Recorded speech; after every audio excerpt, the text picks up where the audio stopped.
Hi viewers, welcome to war room with BS. నేను మీ Burra Srinivas. Real estate రంగం తెలంగాణలో ముఖ్యంగా హైదరాబాద్ పరిసరాల్లో కుదేలైపోయిన పరిస్థితి. రియల్ ఎస్టేట్ రంగం అత్యంత దారుణంగా పడిపోయిన పరిస్థితి. నిజానికి రియల్ ఎస్టేట్ రంగంలో పెట్టుబడి పెట్టిన వాళ్ళు, రియల్ ఎస్టేట్ రంగాన్ని నమ్ముకొని వెంచర్లు వేసిన వాళ్ళు ఎంతగా ఇబ్బంది పడుతున్నారో నేను ప్రత్యక్షంగా చూస్తున్నాను. అట్లాగే ఈ తరుణంలో మన ఒక సంస్థ ఇచ్చిన నివేదిక కూడా రియల్ ఎస్టేట్ రంగం దాదాపు 20 నుంచి 40% పడిపోయిన వాస్తవిక పరిస్థితిని అద్దం పడుతోంది.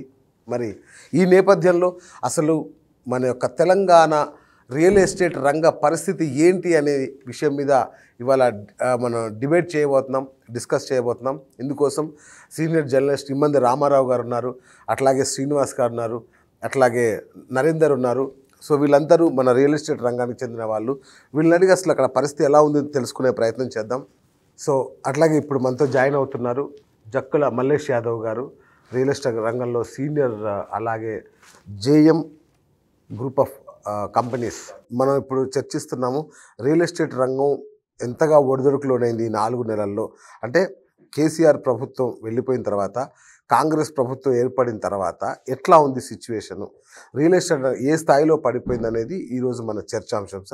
సో సార్ చెప్పండి, ఏం గమనించారు సార్ ఈ 4 నెలలలో? నిజమేనా కేసీఆర్ పరిపాలన తర్వాత ప్రధానంగా నాకు కనిపించింది అనుమతులు ఒకటి, ఓకే, 2 మిగతా ప్రొసీడింగ్స్ అన్నీ ఆ రోజుల్లో నమ్మకంగా జరిగిపోతుండే. 2 ఒకటి చెప్పండి సార్, పడిపోయిందా లేదా? ఫస్ట్ పడిపోయిందండి. ఎందుకంటే మనం సాక్ష్యం పేపర్లు చూస్తున్నాం కదా. ఎగ్జాక్ట్లీ. యా, సో మీరేమంటారు సార్? పడిపోయింది వాస్తవమే. ఓకే, రాజకీయ అస్థిరత అంతా కొంత, ఓకే, వెంబడెంబడే మనకు అసెంబ్లీ ఎలక్షన్స్ రావడము, ఓకే, ఇమ్మీడియట్లీ మనకు పార్లమెంట్ ఎలక్షన్ రావడము, ఓకే, వీటి వల్ల కొంత అస్థిరత అనేది ఏర్పడింది. ఓకే, ప్రజల్లో కొంత ఏమంటే ఇమ్మీడియట్లీగా కొంతమంది బిల్డర్స్ ఓకే, రేట్లు పెంచడం వల్ల, ఓకే, మిడిల్ క్లాస్ వాళ్ళు దాని స్థాయికి అందుకోలేని పరిస్థితుల్లో ఉండడం వల్ల, ఓకే, దీని వల్ల కొంత డౌన్ ఫాల్ అయిందో అయితే వాస్తవమే. ఓకే, ఒక 10% కొన్ని రంగాలు. యాక్చువల్గా సారు చెప్పినట్టు మనకు జనరల్గా డౌన్ఫాల్ అనేది కరెక్టు సార్. ఇంకోటి ఎలక్షన్స్ అనేది వరుసగా మనకు అసెంబ్లీ ఎలక్షన్స్ దగ్గర నుంచి ఇప్పుడు ప్రజెంట్ లోక్సభ ఎలక్షన్స్ వరకు పరిశీలన చేస్తే మనకు వచ్చేసి పూర్తిగా ఓ 30% వరకు స్ట్రక్ అయి ఉన్న పరిస్థితి.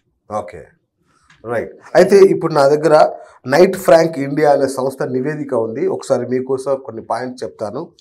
సో నైట్ ఫ్రాంక్ ఇండియా తాజా నివేదికలో గత ఏడాది మార్చిలో 6,959 రిజిస్ట్రేషన్ జరిగితే ఈ ఏడాది మార్చిలో 6,416, అంటే 8% రిజిస్ట్రేషన్లు పడిపోయినాయి. అట్లాగే ఫిబ్రవరిలో చూసినా 10% క్షీణత. ఇక గతంలో జరిగిన అగ్రిమెంట్లతో రిజిస్ట్రేషన్లకు రావడం వల్ల ఈ ఏడాది ఫిబ్రవరిలో రిజిస్ట్రేషన్లు కొంత పెరిగిన అని చెప్పి ఒకటి నివేదికలో ఉంది. అట్లాగే నిరుడు డిసెంబర్తో పోలిస్తే ఈ జనవరిలో రిజిస్ట్రేషన్లు 25% తగ్గడం గమనార్హం, 25%.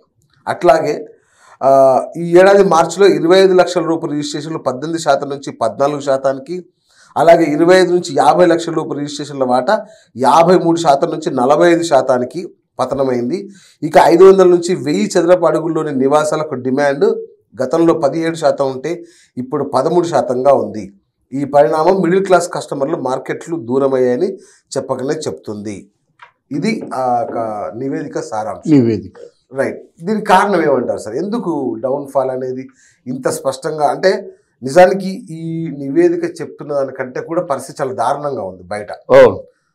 అంటే ఇక్కడ కొనుగోలు శక్తి కూడా ఓన్లీ సాఫ్ట్వేర్ ఉద్యోగులకి తప్ప మిగతా వాళ్ళకి అందుబాటులో లేదు. 1.5 కోట్లు, 2 కోట్లు, 2.5 కోట్లు, 3 కోట్లు చేరిపోయిందండి. అదో ప్రధాన కారణం అన్నమాట. మనం అనుకున్నట్టుగా సాఫ్ట్వేర్ కూడా డెవలప్ అయ్యి ఎక్కువ మందికి ఉపాధి అవకాశాలు కల్పించినట్టయితే, దాని మిగతా వనరులన్నీ సమకూర్చినట్టయితే కొనుక్కుంటారు. అవి లేకపోతే సామాన్యుడు కొనుక్కోవడం కష్టం.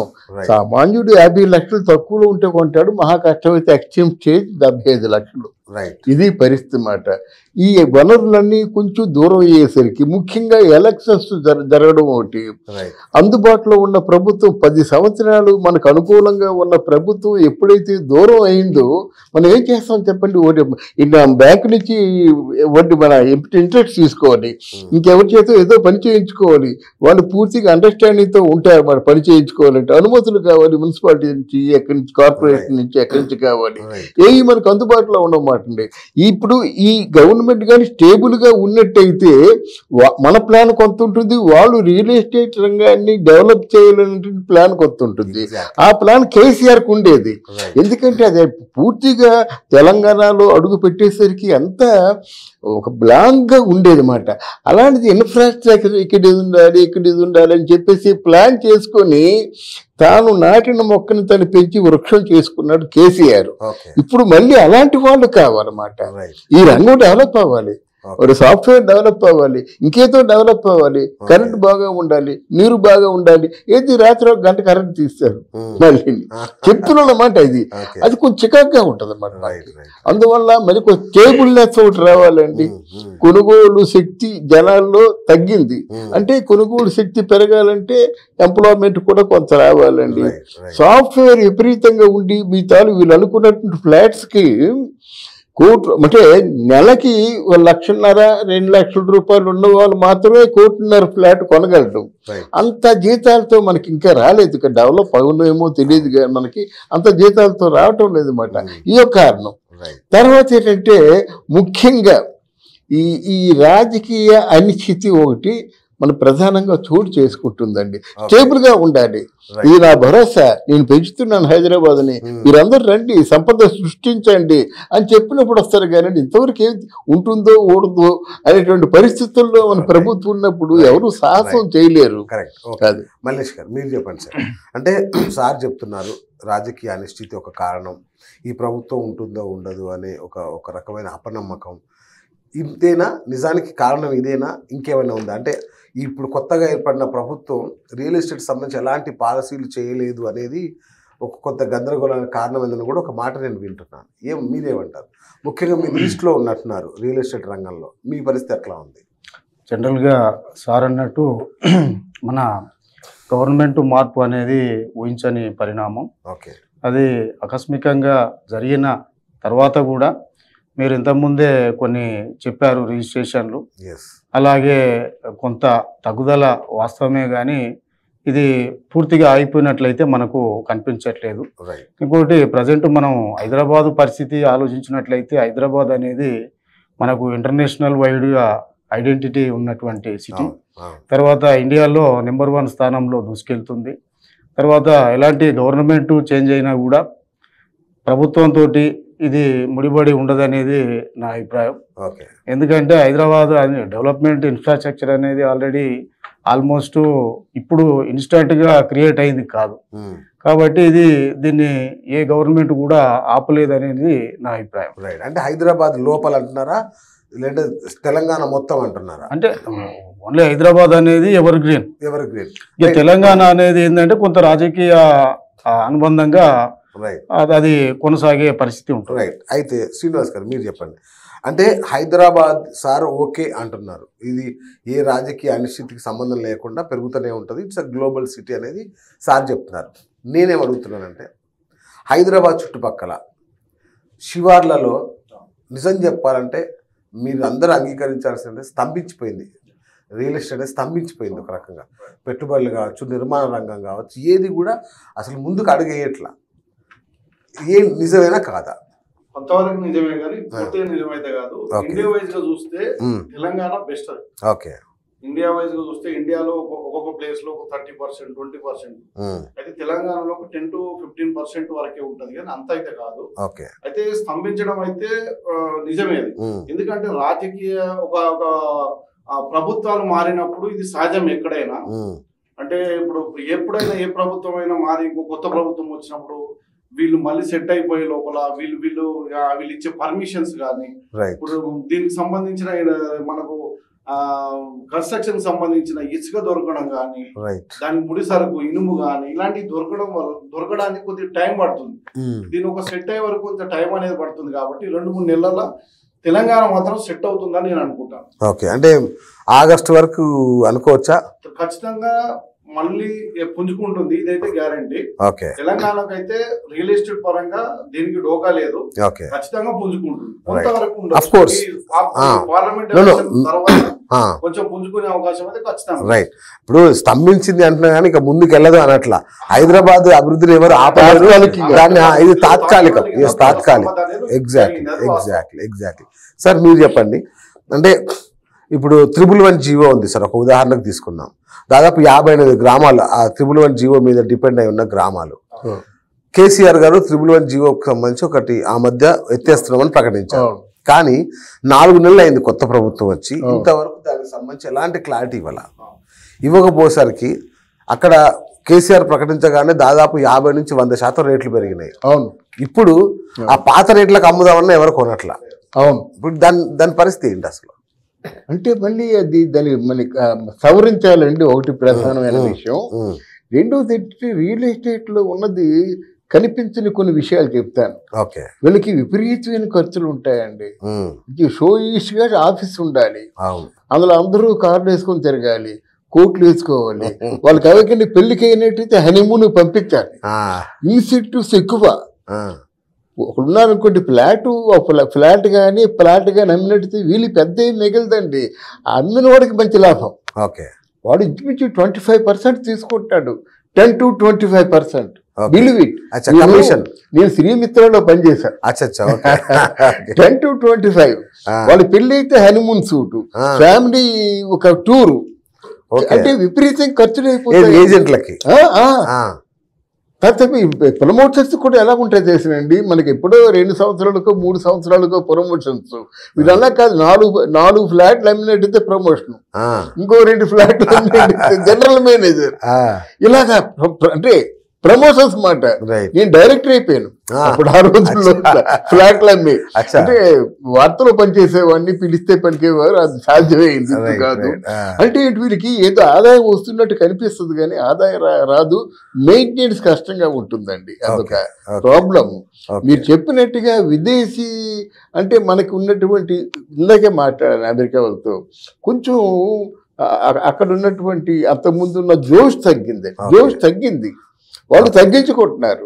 కొంతకాలంలో కొంతమందిని పంపించేస్తారు, ఓన్లీ ఎక్స్పెక్టేజ్ని మాత్రమే ఉంచుకుంటారు, కాకుండా బెచ్చమే పెడతారు అన్నమాట. అంతే, బెచ్చమే పెడతారు, పంపించేస్తారు. కొత్త ఉద్యోగాలు కూడా అక్కడ ఆగిపోయిందంట, కొత్త ఉద్యోగాల సృష్టి కూడా ఆగిపోయినాయి. ఉన్న వాళ్ళలో అంటే ముందుకు రావట్లేదు, ఎన్ఆర్ఐస్ ఇన్వెస్ట్ చేయడం కోసం కొంచెం వాళ్ళు కూడా తడబడుతూ ఉన్నారు. అక్కడ ఒక స్టెబిలిటీ అనేది ఉంటే వాళ్ళు కొంచెం ముందుకు వచ్చే అవకాశం ఉంటుంది. వాళ్ళే కొంచెం అనిశ్చితలు ఉండడం వల్ల అసలు మనం ఇండియాలో ఇన్వెస్ట్ చేయాలా వద్దా, ఒకవేళ చేస్తే మళ్ళీ రేపు పొద్దున మళ్ళీ ప్రాబ్లం ఏమన్నా అవుద్దేమో అనే కొంచెం అనుమానం. దానివల్ల కొంత స్తంభత అనేది జరిగింది. కానీ తెలంగాణలో ఆ పరిస్థితి ఎక్కువ కాలం అయితే ఉండదు, ఖచ్చితంగా పుంజుకుంటుందని అన్నాను.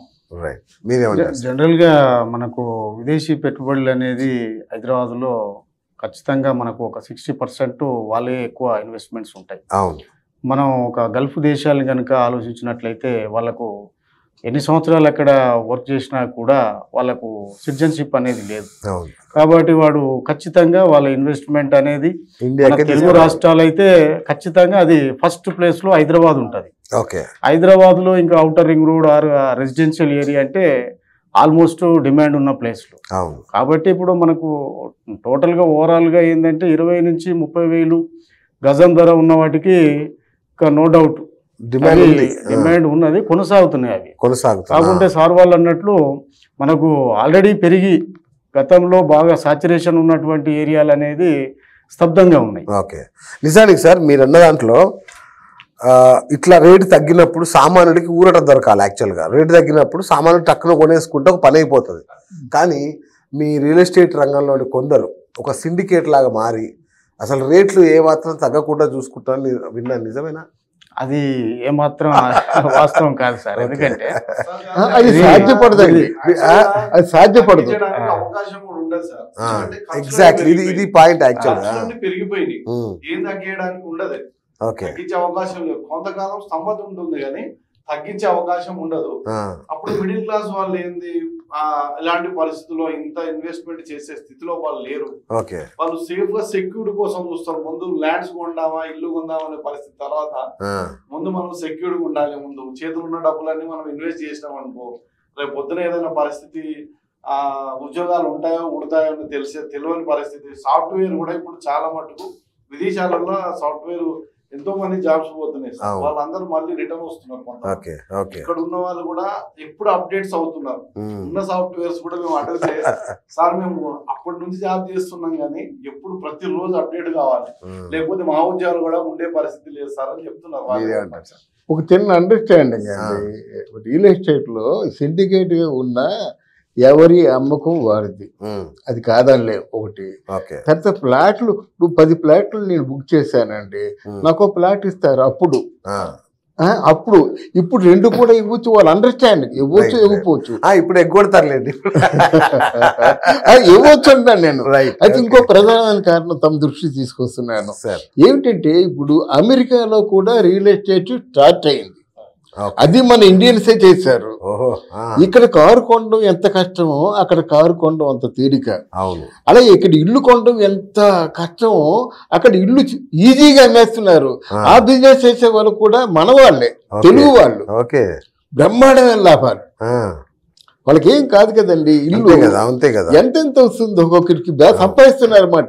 అందుకేం చేస్తున్నారు వాళ్ళు, ఎక్కడికో ఇండియా పోయి ఎవరు దాతాదాయం ఎవరు ఉండరు, మనకి ఎవరు రక్షణ ఉండదు, ఉంటుందో ఊడిపోతుందో అనేటువంటి కొంచెం ఒక భయం మొదలైంది. అందువలన అక్కడే వాళ్ళు అది మొదలు పెట్టడం కూడా ఒక కారణం. Right sir.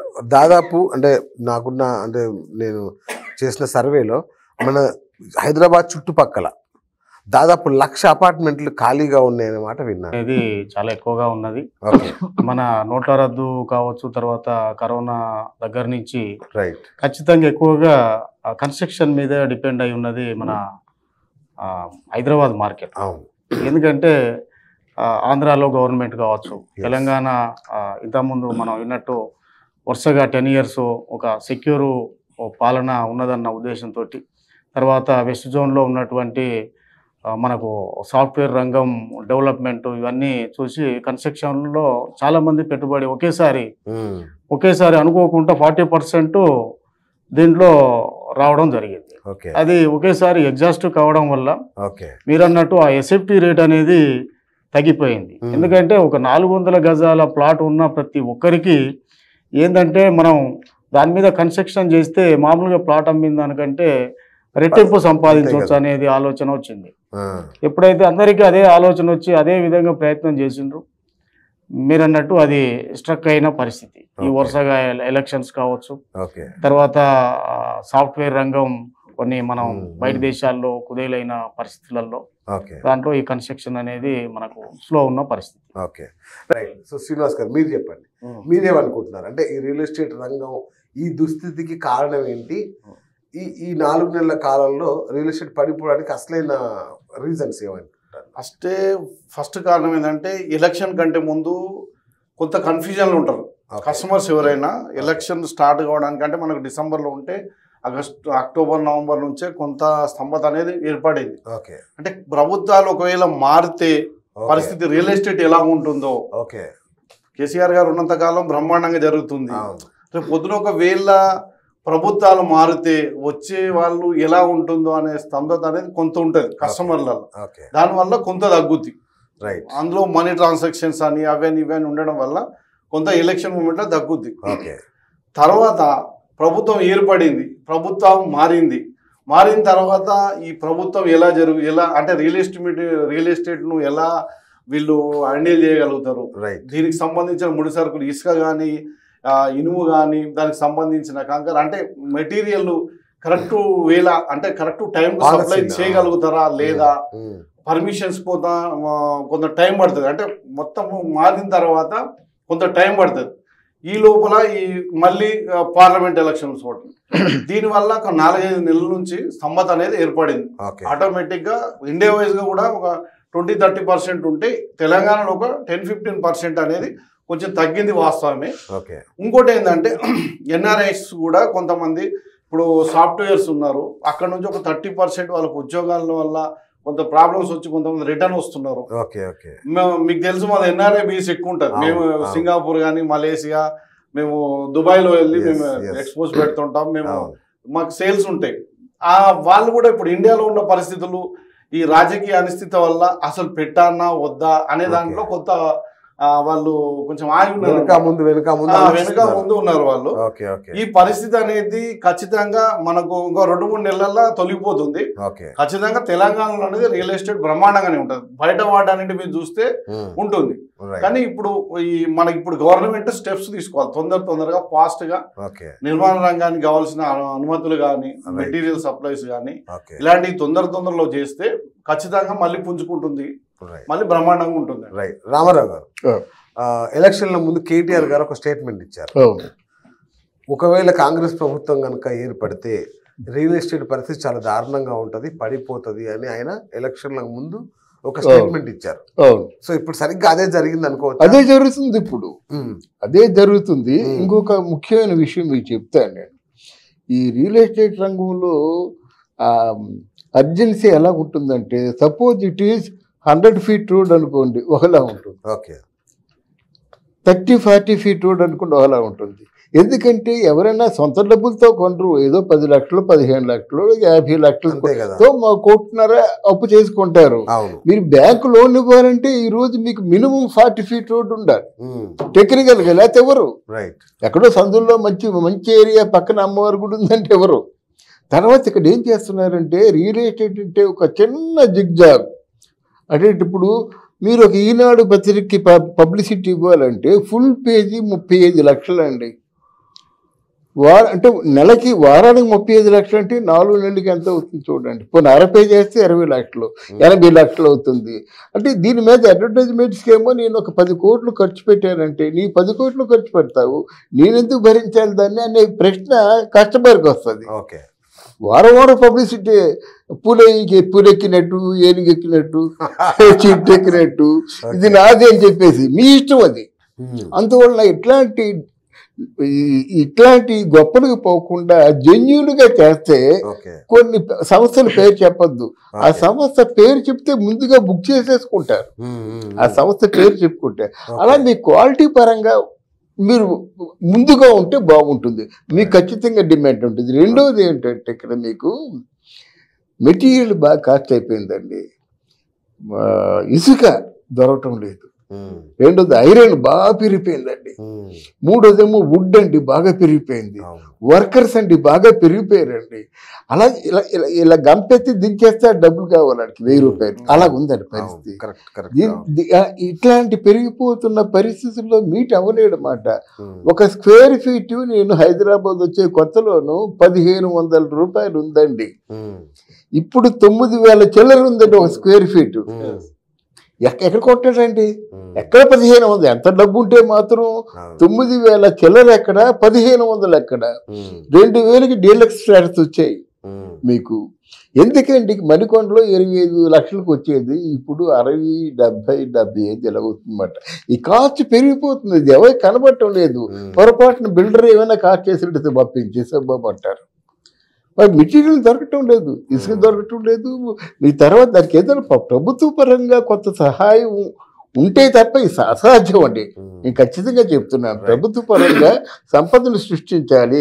మన వాళ్ళ తాలూకు వాళ్ళు మొదటి నుంచి రియల్ ఎస్టేట్లో ఉన్నారు, వాళ్ళు డెవలప్ చేయాలి, చేయవలసిన బాధ్యత మనకు ఉంది అని ప్రభుత్వ సహకారం కూడా ఉండాలి. మెటీరియల్ కూడా వాళ్ళకి అందుబాటులో ఉండేలాగా వాటి ధరలను ఫిక్స్ చేయడం కానీ ఇట్లాంటి కొంచెం సౌలభ్యం ఉంటే మళ్ళీ ఒకసారి పుంజుకుంటుంది. కానీ లేకపోతే ఎందరిని అనుకున్నా వీళ్ళకి ఖర్చులు తప్పవు. ప్రతిరోజు ఖర్చే, ప్రతి నెల ఖర్చే. పబ్లిసిటీలు తర్వాత అట్లాంటి కొంచెం గొప్పలు చెప్పుకునే తత్వం ఉన్నట్టయితే వాళ్ళకి ఎక్కువ ఖర్చు అవుతుంది, అవి తగ్గించుకోవాలి. Right sir. ఇప్పుడు సార్ మల్లేష్ గారు, మొన్నటి అంటే కొత్త ప్రభుత్వం ఏర్పడక ముందు సేమ్ ఇప్పటిలాగే ఒక నివేదిక వచ్చింది. కాంగ్రెస్ ప్రభుత్వం ఏర్పడగానే కర్ణాటకలో 28% రియల్ ఎస్టేట్ పడిపోయింది అనేది గణాంకాలతో సహా ఉంది. మొన్న ఇప్పుడు ఈ ప్రభుత్వం కంటే ముందు బహుశా జూన్ ఆగస్టులో అనుకుంటూ వచ్చిన నివేదికలో. సో ఇప్పుడు మళ్ళీ ఇక్కడ కూడా కాంగ్రెస్ ప్రభుత్వం ఏర్పడగానే అదే పరిస్థితి కనబడుతుంది. సో ఇంకా నాకు తెలిసి బెంగళూరులో కోలుకున్నట్లు లేదు. సో మీరు చెప్పాలి ఎట్లా ఉంది, దానికి దీన్ని కంపేర్ చేయొచ్చా మనం? జనరల్గా బెంగళూరు అనేది బాగా డెన్సిటీ ఎగ్జాస్ట్ అయిన పరిస్థితి. ఓకే, రియల్ ఎస్టేట్ రంగంలో హైదరాబాద్ ఉన్నంత స్పీడు ప్రజెంట్ అయితే బెంగళూరు లేదు. ఓకే, తర్వాత నెక్స్ట్ హైదరాబాద్లో ఉన్న అవకాశం ఏంటంటే వెస్ట్ జోన్లో డెన్సిటీ ఉన్నది. సుమారుగా 1,00,000 నుంచి 3 లక్షల వరకు గజం ఉన్న ఏరియాలు ఉన్నాయి. అదే మనకు అవుటర్ రింగ్ రోడ్ చుట్టూ ఒక జస్ట్ 30 to 40 minutes జర్నీలో చేరుకునే విధంగా మిగిలిన హైదరాబాద్ ఈస్ట్ ఉన్నది. ఓకే, మనకు కేటీఆర్ గారు కూడా ఈస్ట్ పాలసీలో భాగంగా పాలసీ అప్పుడు దాంట్లో మనకు అక్కడ ఉన్నటువంటి పోచారం ఇన్ఫోసిస్ కావచ్చు, ఆదిబట్ల ఐటీసీఎస్ కావచ్చు, దాన్ని డెవలప్ చేయడం జరిగింది. తర్వాత చివరిగా అది ఫాక్స్కాన్ కంపెనీ కూడా అనౌన్స్మెంట్ దాన్ని కూడా తీసుకురావడం జరిగింది. తర్వాత ఎయిమ్స్, తర్వాత మనకు విజయవాడ హైవే స్టార్టింగ్లో మనకు అసలు హైదరాబాద్లో స్టార్టింగ్ బిజినెస్ విజయవాడ హైవే ఉంది. ఎందుకంటే gateway Andhra Vijayawada highway. Next ఇప్పుడు కొత్తగా Vijayawada highway is next Gachibowli అనేది ఒకటి బాగా వినిపిస్తుంది. అంటే ఇంకోటి మనకు తక్కువ రేట్లో అవైలబిలిటీ, దాదాపు గవర్నమెంట్ ల్యాండే తాజా సర్వేల ప్రకారం ఒక 40,000 ఎకరాల ల్యాండ్ అందుబాటులో ఉన్నది. తర్వాత మనకు ఇంటర్నేషనల్ ఎయిర్పోర్ట్కి రిలేటెడ్గా ఒక ప్రజెంట్ ఒక డొమెస్టిక్ అనేది రిక్వైర్మెంట్ ఉన్నది. అది కూడా మనకు హైదరాబాద్ ఈస్ట్లోనే రావడం జరుగుతూ ఉన్నది. తర్వాత ఈస్ట్లో మనకు ఎట్లా అంటే ఎగ్జిట్ నెంబర్ 9 నుంచి 12-15 వరకు దాదాపు తక్కువ డిస్టెన్స్లోనే ఒక 35 కిలోమీటర్ల డిస్టెన్స్లో ఒక 5-6 ఎగ్జిట్లు ఉన్నాయి. దగ్గర ఎగ్జిట్లు ఉన్నాయి అన్ని. తర్వాత అన్ని హైవేలు కనెక్టివిటీ ఈజీగా ఉన్నది. కాబట్టి సామాన్య ప్రజలకు అందుబాటులో తక్కువ రేట్లో ఉన్నది. కాకుంటే మనకు 100 feet, 40 feet, 60 feet రోడ్డుతోటి వివాదంతో కొంత హెచ్ఎండిలో మనకు పర్మిషన్స్ అనేది కొన్ని టీఆర్ఎస్ గవర్నమెంట్లో కొన్ని ఆపేసిండ్రు. అప్పుడు తగ్గింది, కానీ దాని తర్వాత చివరిలో టీఆర్ఎస్ గవర్నమెంట్ చివరిలో పర్మిషన్స్ బాగానే వచ్చినాయి. అప్పుడు పర్మిషన్స్ వచ్చిన లేఅవుట్లు అయితే ఇప్పుడైతే మనకు ఆశాజనకంగానే రియల్ ఎస్టేట్ ఉంది. ఈస్ట్ అంటే వెస్ట్ తో పోలిస్తే ఈస్ట్ లో పుంజుకుంటుంది, తక్కువ రేట్ ఉన్నది కాబట్టి. ఎందుకు అంటే వెస్ట్ లో మీరు అన్నట్టుగా 100 కోట్లకు ఎకరం దాకా వెళ్ళిపోయింది. వెస్ట్ అనేది అత్యంత సంపన్నమైన వెరీ రిచ్ ఎగ్జాస్ట్ అయిపోయిన ప్లేస్. కానీ అక్కడే పెద్ద అపార్ట్మెంట్, కాస్ట్లీయెస్ట్ అపార్ట్మెంట్స్ కావచ్చు, కాస్ట్లీయెస్ట్ ప్లేస్లు కాబట్టి ఉన్నాయి అక్కడ. మరి ఏంటి అక్కడ అంటే ఎందుకు అక్కడ కూడా స్తబ్దత నెలకొంది? మీరేమని చెప్తారా సార్? ఇక్కడ ఫస్ట్ ఆఫ్ ఆల్ మనకి మెట్రోకి కానీ, ఇప్పుడు 3R కానీ, అవుటర్ రింగ్ రోడ్ 4R కానీ, వీటికి దగ్గరలో ఉన్న వాటికి ఎప్పటికైనా ఫ్యూచర్ ఉంటుందండి. ప్రభుత్వం ఎప్పుడైనా సహకరిస్తే మీకు రియల్ ఎస్టేట్ ఎంతవరకు వెళ్తుందంటే కోదాడ వరకు వెళ్తుందండి. వెళ్తుందండి. ఎందుకంటే ఇక్కడ మన హైదరాబాద్కి కోదాడకి, ఎల్బీ నగర్కి కోదాడకి మధ్యలో ఘనమైన ఇండస్ట్రీస్ 4 వచ్చాయనుకోండి, వచ్చే నిజంగా మన దురదృష్టం కానీ కేటీఆర్ కానీ ఉన్నట్టయితే 4 భారీ పరిశ్రమలు పడేసినట్టయితే చాలు. చాలా నీకేం భారీ పరిశ్రమలు ఉంటే చాలు అన్నమాట. అట్లాంటి అలా పూనుకున్న వాళ్ళు కావాలి ఒకటి. ఇంకో చిన్న లైఫ్ స్టైల్ ఒకటి మారింది. ఇప్పుడు ఫ్లాట్ స్టైల్ నుంచి మీకు దాన్ని విల్లా స్టైల్. ప్రతి ఒక్కరు కూడా ఒక పొజిషన్ లో ఉన్న వాళ్ళు ఎవరైనా ఒక విల్లా కొనేసి అక్కడ పడేద్దాం. మీకు ఫ్లాట్ల కంటే విల్లాలు తక్కువగా ఉన్నాయి. ₹1 తక్కువలో విల్లాలు వచ్చేస్తున్నాయి. వాళ్ళకి కావాల్సింది ఏంటంటే వాడు విల్లా అమ్మినా సరే వాడు ప్రాఫిట్ ఉంటుంది, కానీ మనకి ఫ్లాట్కి ప్రాఫిట్ ఉండదు. అన్ని ఖర్చులు చూసుకుంటే అక్కడ విల్లా ప్రాఫిట్ ఉంటుంది. అక్కడ విల్లా అమ్ముతున్నాడు, చాలా దూరంగా అమ్ముతున్నాడు అన్నమాట. అందువల్ల ఈ స్టైల్ మారిన తర్వాత ప్రభుత్వ పరంగా ఆ జాతీయ హైవే లో ఓకే 2-3 భారీ పరిశ్రమలు పెట్టినట్టయితే, ఓకే అలాగే స్టూడెంట్స్ ని కూడా తరలించినట్టయితే, అలాగే ఫార్మా సిటీ ఒకటి కట్టినట్టయితే చాలా దివ్యంగా ఉంటుంది. మరి ఇవన్నీ ఎప్పుడు జరుగుతాయి? జరిగితేనే అవుతాయి. Exactly sir. 500 గజాల నుంచి 1000 గజాల ప్లాట్లు కొనే వాళ్ళ సంఖ్య తగ్గింది అనేది ఇంతమంది మనం మాట్లాడుకున్నాం. అట్లాగే 25 లక్షల నుంచి 35 లక్షలు ఈ అపార్ట్మెంట్లు కొనే వాళ్ళ సంఖ్య కూడా భారీగా పడిపోయింది.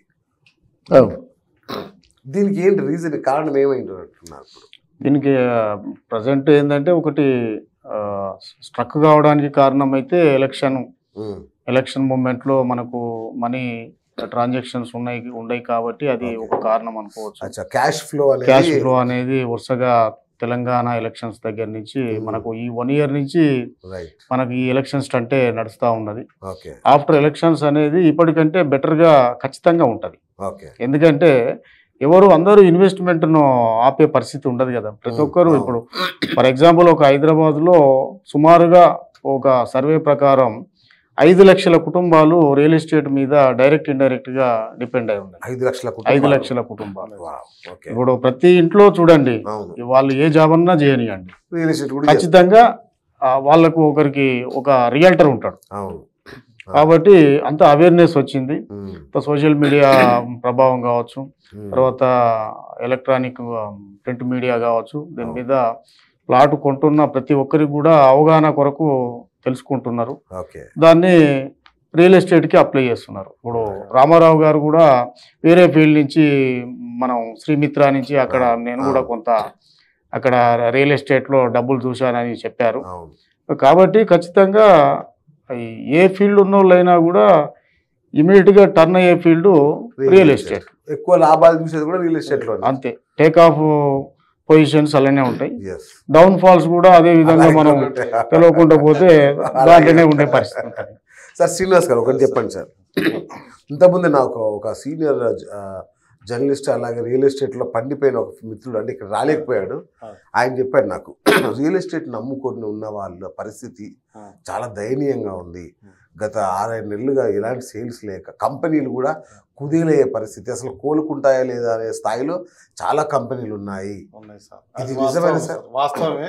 ఇప్పుడు సార్ చెప్పినట్టు 100 కోట్లకి ఎకరం అమ్మిన దగ్గర ఎలా బిల్డ్ చేస్తారు సార్?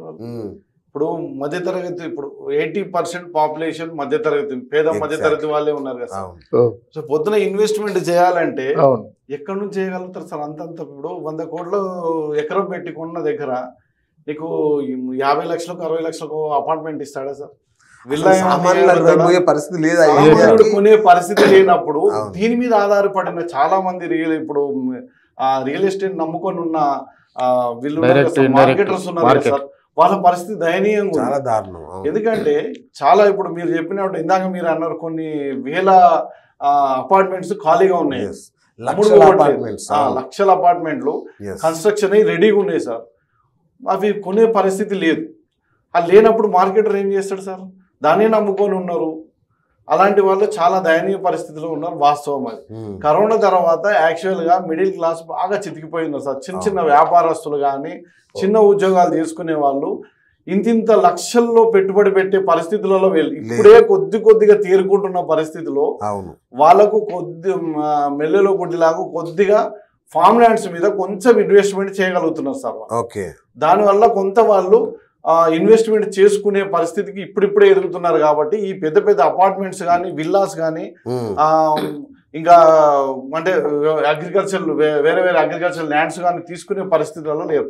ఇక్కడ అగ్రికల్చర్ ల్యాండ్ కొనాలన్నా కూడా లక్షల్లో ఉంది సార్. ఇక్కడ తెలంగాణ జిల్లాలో ఎక్కడికి వెళ్ళినా మినిమం 50 లక్షల పైమాటే కానీ తక్కువ లేదు.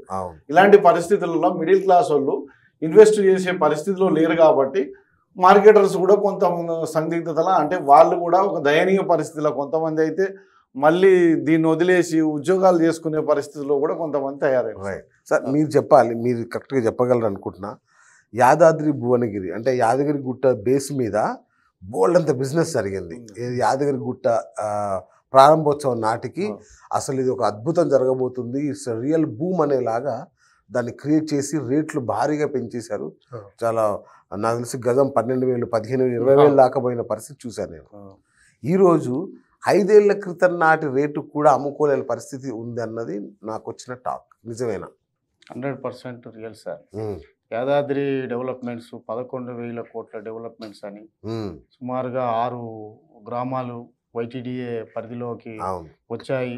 దాంట్లో మనం ఊహించని అక్కడ డెవలప్మెంట్స్ వస్తున్నాయి, తర్వాత ఇండస్ట్రీస్ వస్తున్నాయి, ఇంకా ఏదో వస్తుంది అనేది అభూత కల్పన కల్పించి కేసీఆర్ గారు దానికి ప్రత్యేకమైన ఒక 100 కోట్లు ఇయర్లీ ఒక ప్యాకేజ్ ఇస్తుండ్రని అనేసరికి అక్కడ సుమారుగా 400కు పైన రియల్ ఎస్టేట్ కంపెనీలు పుట్టుకొచ్చినాయి.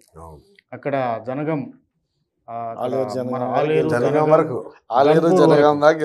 తర్వాత ఇటు సిద్దిపేట వరకు, తర్వాత అరౌండ్ రేడియస్ అనేది ఒక 40 కిలోమీటర్స్ యాదాద్రి టెంపుల్ కి దాన్ని బేస్ చేసుకొని వచ్చినాయి. అకార్డింగ్ టు మై ఎక్స్పీరియన్స్ 2014-15లో 3,000 రూపీస్కి అమ్మిన ప్లాటు ఇప్పుడు కూడా కొన్ని ఏరియాల్లో ఆ రేటు ఒకవేళ రీసేల్ వస్తుందా ఇప్పుడు ఇమ్మీడియట్గా మనం అమ్ముకుంటే ఆ పరిస్థితి ఉందా అంటే మీరు అన్నట్టుగా అది ఆగిపోయిన పరిస్థితి. దీన్ని బట్టి చూస్తే దూరంగా ఉన్న ఏరియాల్లో రియల్ ఎస్టేట్ అనేది బాగా స్ట్రక్ అయింది. తర్వాత అప్రిసియేషన్ కూడా లేదు కొన్ని ఏరియాలో. అవును సార్. రామారావు గారు, తెలంగాణ పల్లెల్లో ఒక 6 నెలల క్రితం వరకు అంటే రియల్ ఎస్టేట్ 100 కోట్లు అనేది హైదరాబాద్లో చూసాము. మారుమూల పల్లెల్లో కూడా సార్ ఒక ఎకరాకి 20 లక్షలు 30 లక్షలు అమ్మిన సందర్భాలు.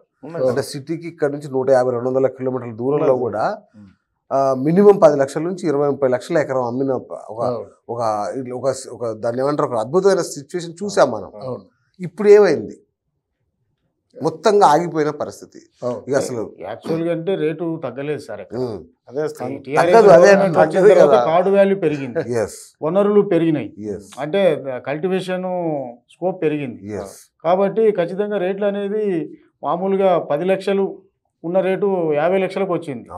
కాకుంటే ఇప్పుడు కోటి రూపాయలకు కూడా వెళ్ళింది. కాకుండా ట్రాన్సాక్షన్స్ అనేది అట్లా స్తబ్దంగా ఉన్నాయి. రేపు ఆఫ్టర్ ఎలక్షన్స్ మళ్ళీ పుంజుకుంటది అనేది ఖచ్చితంగా అనుకుంటున్నా. అవునా సార్? అంటే మొన్న రేవంత్ రెడ్డి గారి ప్రభుత్వం ఏర్పడగానే మన దాన్ని ఏంటి సార్ ఏం సిటీ అదే ఫార్మా సిటీ విషయంలో మేము రద్దు చేస్తున్నాం అనేసి ఒక మాట. నిజానికి రేవంత్ రెడ్డి గారు రియల్ ఎస్టేట్ రంగానికి చెందిన వ్యక్తి, మీ రంగానికి చెందిన వ్యక్తి. ఆయన ఎప్పటికీ రియల్ ఎస్టేట్ రంగంలో ఉన్న వ్యక్తి. ఆయన ఫార్మా సిటీ విషయంలో నిర్ణయం తీసుకోవడం, వెంటనే మళ్ళా ఒక 3-4 రోజులు 10 రోజుల తర్వాత మార్చేయడం, మళ్ళీ లేదు అట్లా కాదు ఇట్లా అనడం, ఇది ఇండస్ట్రీకి ఒక పెద్ద షాక్. ఏదో జరుగుతుంది, ఎక్కడో అనిశ్చితి ఉంది అనే ఆ భావన తర్వాత రియల్ ఎస్టేట్ రంగంలో పెట్టుబడులు కానీ రియల్ ఎస్టేట్ రంగంలో ట్రాన్సాక్షన్ కానీ ఆగిపోయినాయి అంటాను నేను. మీరేమంటారు? అది అంతేనండి. అనిశ్చితి ఉన్నప్పుడు ఎవరు ధైర్యం చేయలేరండి. రియల్ ఎస్టేట్ రంగంలో నాకు తెలిసి ఏంటంటే కొంతమంది ప్రిన్సిపల్స్ ఉంటారు. అవును, ఓ 10 మంది ఉంటారు. నాదొక 50 కోట్లు, ఇంకొకరిదో 100 కోట్లు, ఇలా 10 మంది ప్రిన్సిపల్స్ కలిసి ఒక సిండికేట్గా ఫార్మ్ అవుతారు. అవును, ఆ డబ్బుకి మీ డే 1 నుంచి ఇంట్రెస్ట్ స్టార్ట్ అవుద్ది. అది బయటపడరు. వాళ్ళు ఎప్పుడు డిగ్నిటీగానే ఉంటారు. దాంట్లో వాళ్ళు పెట్టుబడికి వాళ్ళు ఎప్పుడైతే మీకు ఫ్లాట్స్ ఇస్తామో లేకపోతే ఎప్పుడైతే ఫ్లాట్లు వేసి అన్న టైంకి వాళ్ళు చేయలేకపోయారంటే వాళ్ళు చాలా టెన్షన్తో కూడుకున్న జాబ్. అర్థమైందా? ఇంత టెన్షన్, ఇన్ని వడ్డీలు ఇదంతా భరించి అంటే ఈ మెటీరియల్తో పాటు ఇంత టెన్షన్తో భరించి ఆ ఫ్లాట్లు స్టాగ్నెంట్ అయిపోయాయి అనుకోండి, ఆ బిల్డర్ ఏమైపోతాడండి? ఆలోచించండి. కనుక ఫెయిర్గా ఉందనుకోండి, మీరు వెళ్ళండి, నేను చూస్తాను, ఈ సాధక బాధకాలు ఏమిటి చెప్పండి, నేను సాల్వ్ చేస్తాను. మా ప్రభుత్వ పరంగా మా నుంచి మీకు ఏం సహాయం కావాలో చెప్పండి. అక్కడ ఒక పరిశ్రమ అన్నారు కదా, 4 పరిశ్రమలు తెస్తాం. ఈ విధంగా ప్రభుత్వం తాలూకు ప్రోత్సాహం ఉండాలండి. మరి దీన్ని కూడా పరిశ్రమ అంటున్నారు కదా, రియల్ ఎస్టేట్ పరిశ్రమ అంటున్నారు కదా, మరి పరిశ్రమకు కావాల్సిన వనరులు మీరు ఎందుకు 5 లక్షల మంది అంటే చిన్న కుటుంబం. ఈ టైంలో సీఎం గారు ముందుకు వచ్చి భరోసా ఇవ్వాలి సార్, రియల్ ఎస్టేట్ రంగానికి ఎలాంటి డోకా లేదు, నేనున్నాను, నేను రియల్ ఎస్టేట్ నుంచి వచ్చిన పర్సన్ కూడా రియల్ ఎస్టేట్ నుంచి వచ్చినదా అని చెప్తున్నాడు. కాబట్టి తను ముందుకు వచ్చి అడ్వాన్స్ కాదు, అందరికీ మీకు భరోసా ఇస్తున్నాను, నేను మీకు కావాల్సిన సదుపాయాలు, మీకు కావాల్సిన మౌలిక వసతులు అన్ని నేను కల్పించడానికి సిద్ధంగా ఉన్నాను అని ముందుకు ఆయన వచ్చే వరకు కొంచెం ఈ సందిగ్ధత అనేది ఉంటుంది సార్. ఖచ్చితంగా ప్రభుత్వం ముందుకు రావాలి. ప్రభుత్వం మీరు చెప్పండి, నిజంగా ఫార్మాసిటీ విషయంలో ఏం జరిగింది? అంటే ఇదే అందరి మనసులో ఒక భయం గూడు కట్టుకుంది. ఎక్కడ ఏం జరుగుద్దో అర్థం కాని ఒక పరిస్థితి. రేపు ఇంతవరకు చూడండి 4 నెలలు అయింది. రియల్ ఎస్టేట్ సంబంధించి ఎలాంటి ఒక ప్రణాళిక లేదు. 111 జీవో విషయంలో ఎలాంటి మాట లేదు. ఇసుక విషయంలో పాలసీ లేదు. ఇట్లాంటి ఎన్ని చూసినా కూడా ఏదో ఒక అనిశ్చితి.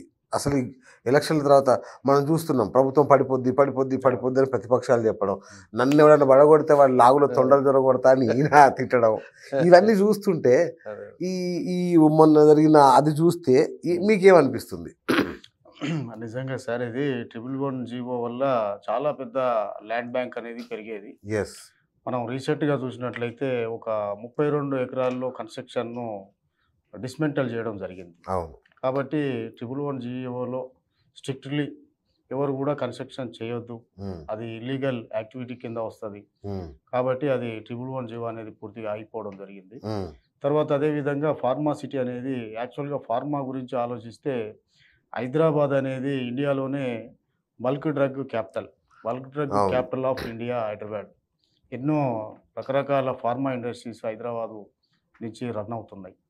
ఇది మనకు పూర్తిగా టోటల్గా ఒక 20,000 ఎకరాల్లో 6 లక్షల మందికి ఉపాధిని ఇచ్చే విధంగా మనకు కేసీఆర్ గారు ఇక్కడ ఫార్మా సిటీని నెలకొల్పడం జరిగింది.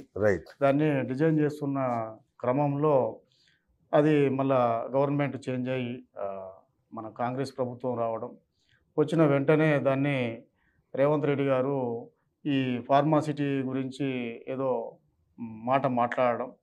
ఏదో మాట్లాడేవండి, ఏం చేసి ఫార్మా సిటీని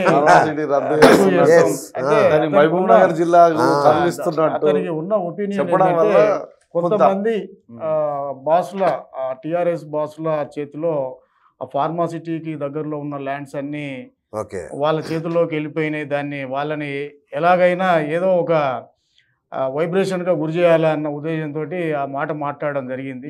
అది టోటల్గా రియల్ ఎస్టేట్ రంగానికే ఎఫెక్ట్ అయింది. అంటే ఇప్పుడు సాధారణ ప్రజలకి ఏంటంటే అసలు ఎక్కడ ఏ ప్రాజెక్టు పూర్తిగా డిసైడ్ అయిన తర్వాత కూడా ఇట్లా క్యాన్సిల్ కావడం అనేది గవర్నమెంట్ మారితే ఇంత ప్రభావం ఉంటుంది అనేది అందరూ చాలామంది భయపడడం జరిగింది. చాలా కంపెనీలు అక్కడ కుదేలైన పరిస్థితి, అంటే స్టక్ అయిపోయింది. ఇంకొకటి వరంగల్ హైవేలో ప్రకటించిన ఒక ప్రాజెక్ట్ను కూడా విజయవాడ హైవేకి మారుస్తున్నాను కూడా ఏదో ప్రకటించారు ఒకటి. అవును, గుర్తుందా మీకు? రాగానే అది ప్రకటించారు. దాంతో ఒక్కసారి ఈ వైపు అంతా షాక్.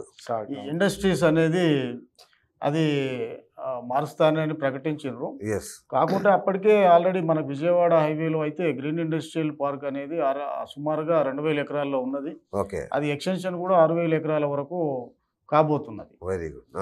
తర్వాత ఇంకోటి మనకు రీజనల్ రింగ్ రోడ్ అనేది అక్కడ మనకు సౌతర్న్లో ఇంకా స్టార్ట్ కాలేదు.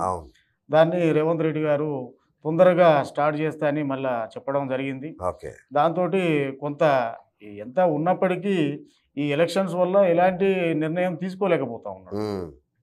అది ఏదైనా దీనికి అనుకూలంగా నిర్ణయం తీసుకుంటే చాలా మంది భవిష్యత్తులో రియల్ ఎస్టేట్ మీద ఆధారపడి ఉన్నాయనేది స్పష్టంగా అర్థమవుతుంది. కరెక్ట్ సార్, మీరు చెప్పండి, అసలు రియల్ ఎస్టేట్ రంగం ఈ స్థితికి లోను కావడానికి, అంటే కోలుకోకుండా ఈ 4 నెలలకు స్తబ్దుగా ఉండడానికి కాంగ్రెస్ ప్రభుత్వం కారణం అంటే మీరేమంటారు? ఒప్పుకుంటారా ఒప్పుకోరా? ఒప్పుకుంటానంటే వాళ్ళకి ఇంట్రెస్ట్ లేదండి. వాళ్ళకి రియల్ ఎస్టేట్ రంగం మీద ఇంట్రెస్ట్ లేదు. నెంబర్ 1 నేను అర్థం చేసుకోండి. రెండోది ఏంటంటే అసలు ఎంతమంది ఉన్నారు, వాళ్ళకి ఎంత మనం సహకరించాలి, ప్రభుత్వం ఏ మేరకు దాని గురించి నిర్ణయాలు తీసుకోవాలన్న ఆలోచన ప్రస్తుతం ఉన్న కాంగ్రెస్ ప్రభుత్వానికి లేదు. ఇంత తొందరగా వస్తుందనేటువంటి ఆశ కూడా నాకు లేదు. ఎందుకంటే వాళ్ళకున్న ఏదో ముందు ఏదో ఉత్తర కుమార్ వాగ్దానాల్లాగా చేసేసారు. ఒక్కొక్క వాగ్దానాన్ని నిరూపించుకునేసరికి చాలా టైం పడుతుంది. ఈ 2 అయ్యా నేను చూస్తానంటాడు కానీ అది చూసే అవకాశం లేదు. మరి కేసీఆర్ ఎందుకు చూశారంటే ఆయన he's from the middle class family. ఆ మిడిల్ క్లాస్ పీపుల్ తాలూకు ఆలోచనలు బాగా వంట పట్టించుకున్నవాడు, ప్రజా జీవితంలో ఉన్న సమస్యల్ని బాగా ఆలోచించుకున్నవాడు, ఇక్కడ ఏం చేస్తే దాని తాలూకు అల్టిమేటము రిజల్ట్ ఏమవుతుందో ముందుగా ఆలోచించే రాజకీయ చతురుడు. ఇన్ని కావాలండి. ఇప్పుడు నన్ను కూర్చోబెట్టి పరిపాలించమంటే ఏం పరిపాలిస్తాను? ముందు చూపు ఉండాలి కదా. 10 సంవత్సరాలు ఏకగ్రీవంగా పరిపాలించారంటే ఎంత ముందు చూపు కావాలి, ఎంత డెవలప్మెంట్ కావాలి. సంపద సృష్టించాడు. మీకు ఆల్మోస్ట్ మొత్తం భారతదేశ చరిత్రలోనే తెలంగాణ ముఖ్యమంత్రికి ఒక ప్రముఖమైన స్థానం సంపాదించుకున్నాడు. ఊరకనే ఎవరు కదండి ఎవరు స్థానం. వాళ్ళ తాలూకు తెలివితేటలు, రాజకీయ చతురత, సంపద సృష్టించడం, మొత్తం అడ్మినిస్ట్రేషన్, కంట్రోల్ ఎన్ని ఉన్నాయి. అంత ఇక్కడ కడుపులో కత్తులు పట్టుకొని వీళ్ళిద్దరూ కావలించుకుంటుంటే వీళ్ళు ఎప్పుడు చేస్తారండి? ఇక్కడ అలాగా కేసీఆర్ది ఒకటే మాట, ఆయన కొడుకు కేటీఆర్. ఇక్కడ అలా కాదు కదా. ఎవడు ఎక్కడి నుంచి ఏ పొడి చేస్తాడో తెలియదు. కడుపులో కత్తులు పెట్టుకొని కావలించుకుంటే అది ప్రయోజనం శూన్యం అంటాను నేను. రాజు ఒకటే ఉండాలి నా ఉద్దేశంలో. రాజు ఎప్పుడు ఒకటే ఉండాలి. మీరేమంటారు సార్? ఇది కాంగ్రెస్ ప్రభుత్వ వైఫల్యం అంటే మీరేమంటారు? అంటే వైఫల్యం అంటే ఇప్పుడే మనం బేరీ చేయలేం కదా సార్. ఇప్పుడు జస్ట్ స్టార్ట్ అయ్యి 2-3 నెలలే అయింది కదా. అంటే చేయగలడేమో. ఇప్పుడు తను వచ్చిన స్టార్టింగ్లో రియల్ ఎస్టేట్ నుంచి వచ్చిన వాడినే కాబట్టి రియల్ ఎస్టేట్ నేను మంచిగా పుంజుకుంటుందని చెప్పిండు. అయితే అంటే ఈయన కొంచెం ఇవన్నీ సెటరేట్ అయ్యే వరకు కొంత టైం పట్టవచ్చు. టైం పడితే ఈ ఎలక్షన్ తర్వాత కొంచెం పుంజుకోవచ్చు అనేది నాకైతే నమ్మకం ఉంది. పుంజుకుంటుంది కూడా. సార్ కాంగ్రెస్ వైఫల్యమా కాదా? గవర్నమెంట్ తోటి పూర్తిగా అభివృద్ధి అనేది మనం దాన్ని కంపేర్ చేయలేము సార్. ఖచ్చితంగా ఇప్పుడు విజయవాడ హైవేలో 8 లైన్ హైవే ఫ్లైఓవర్స్ స్టార్ట్ అయినాయి. అది నిజానికి అనిపించింది టీఆర్ఎస్ ప్రభుత్వం పోతే అవి ఆగిపోతాయేమని. కానీ అలాంటిది ఆగిపోయిన అది ఏం లేదు. అది అన్ని సెంట్రల్ గవర్నమెంట్ ప్రాజెక్ట్స్. ఆల్రెడీ అది కంటిన్యూషన్ జరుగుతూనే ఉన్నది.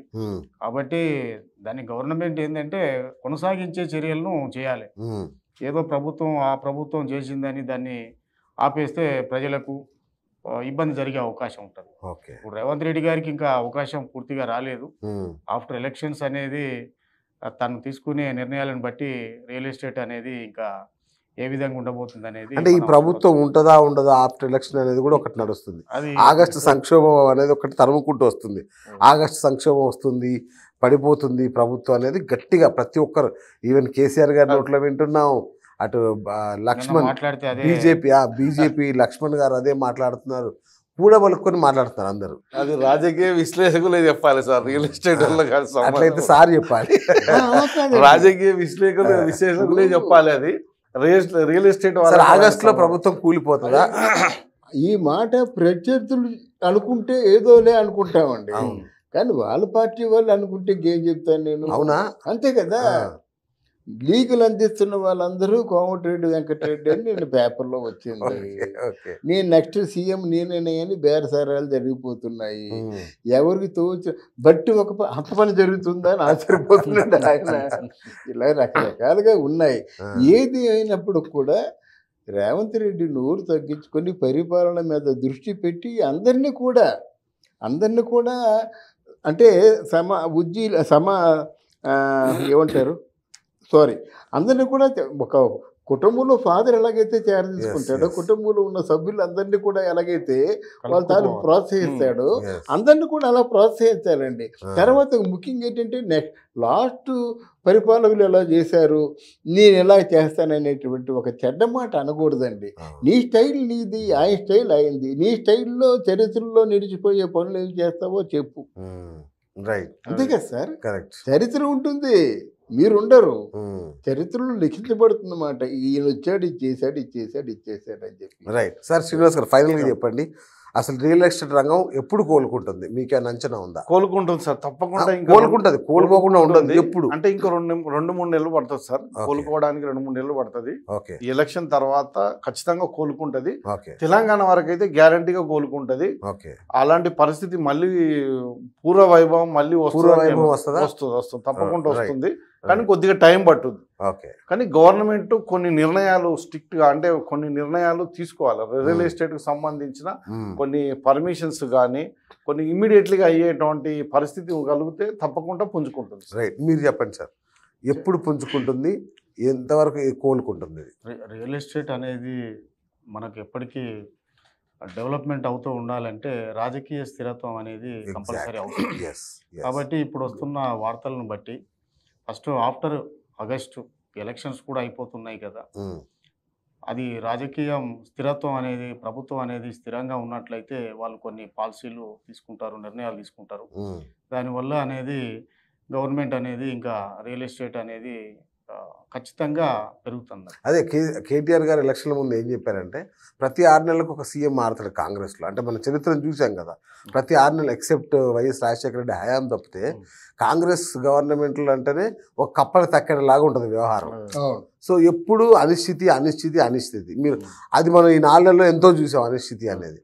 మరి ఈ నేపథ్యంలో మీరు అన్న పాలసీ మేకింగ్ అనేది 6 నెలలకు ఒకసారి మారే పరిస్థితి అనుకోండి, అప్పుడు ఏంటి పరిస్థితి? నిర్ణయాలు ఖచ్చితమైన నిర్ణయాలు తీసుకోలేరు. ఇప్పుడు ఒక ధరణి మొత్తం తీసేస్తామని చెప్పారు. తర్వాత పెండింగ్ లో ఉన్న కేసులను ఇమ్మీడియట్ గా నేను సాల్వ్ చేస్తా అని ప్రకటించాను. కానీ వాటి మీద ఏమి జరగట్లా. అంటే చెప్పిన మాటకి దీనికి ఏం పొంతన ఉండట్లా. రైట్, ఫైనల్ గా మీరు చెప్పండి సార్. సార్ ఇక్కడ ప్రభుత్వ సహకారం అంటే ఎప్పుడు కోలుకుంటది ఇండస్ట్రీ? ఎప్పుడు కోలుకుంటుంది? మీకు అంచనా ఉందా? మాకు ఇసుక దొరకటం లేదండి. మాకు ఎలా నిర్మాణం చేస్తాం? ఓకే, అర్థమైందా? ఇల్లు అసలు కట్టడం చాలా కష్టంగా ఉంది కొన్ని చోట్ల. ఇక పోయినట్టు అన్ని రేట్లు పెరిగిపోయినాయండి. మీరు రియల్ ఎస్టేట్ లో ఉన్న వాళ్ళని కూడా పరిశ్రమగా భావించి వాళ్ళ తాలూకు ఫ్యామిలీ వెల్ఫేర్ గా భావించి వీళ్ళలో కూడా ఒక సిండికేట్ గా ఫార్మ్ చేసి ఒక యూనిట్ గా ఫార్మ్ చేసి వీళ్ళ కోరికలను కూడా స్వీకరించారు కదా. మీ ఇబ్బందులు ఏమిటి? మీరు ఎందుకు కొంచెం మీరు ఇలా వడ్డీలు బారి పడిపోతున్నారు? ఎందుకు తటస్థంగా ఈ జాపి ఎందుకు వచ్చింది? What is your practical problem? మా ఉన్నంతలో మేము తీరుస్తాం అని ప్రభుత్వం ముందుకు రావాలండి. వీళ్ళు వెళ్ళాలండి, వీళ్ళు వినియోగించుకోవడం కావాలి. మా సమస్య ఇది, ఈ సమస్యని పరిష్కారం చూపించండి అని చెప్పాలన్నమాట. అంతేగాని మేము చూస్తాం అంటే అది తెల్లారిపోతుందండి. శక్తి ఉన్నోడు చేస్తాడు, శక్తి లేనుడు చేయలేకపోతాడు అన్నమాట. Right. Thank you sir, thank you very much. Ramarao garu, అట్లాగే Srinivas garu, Mallesh garu, thank you sir, thank you so much. So real estate రంగం భారీగా కుదుపుకు లోనైంది. మరి దీని కారణం మన పెద్దలందరూ చెప్తున్నట్టుగా రకరకాల కారణాలు ఉన్నాయి. అట్లాగే ఈ రాజకీయ అనిశ్చితి కూడా ఒక కారణం. ఆగస్టు సెప్టెంబర్లో కోలుకుంటుంది అనేది ఫైనల్గా వీళ్ళందరూ చెప్తున్న మాట. మరి చూద్దాం పరిస్థితి ఎలా ఉంటుంది. నిజంగానే రాజకీయ స్థిరత్వం సాధిస్తుందా కాంగ్రెస్ ప్రభుత్వం? సాధిస్తే ఈ యొక్క పాలసీలు 111 జీవో కావచ్చు, లేదంటే మిగతా ఇసుక పాలసీ లాంటివన్నీ కనుక తొందరగా ప్రకటిస్తే రియల్ ఎస్టేట్ రంగం పుంజుకోవచ్చు. 5 లక్షల మంది ఆధారపడి బ్రతుకుతున్న ఈ యొక్క రంగం మళ్ళీ ఒక స్థిరత్వాన్ని సాధిస్తుందని అనుకుంటున్నారు. So thank you sir, thank you so much for participating. So చూసారు కదా, ఇది ఇవాల్టి వార్ రూమ్ విత్ బిఎస్. నేను మీ బుర్రా శ్రీనివాస్, సైనింగ్ ఆఫ్.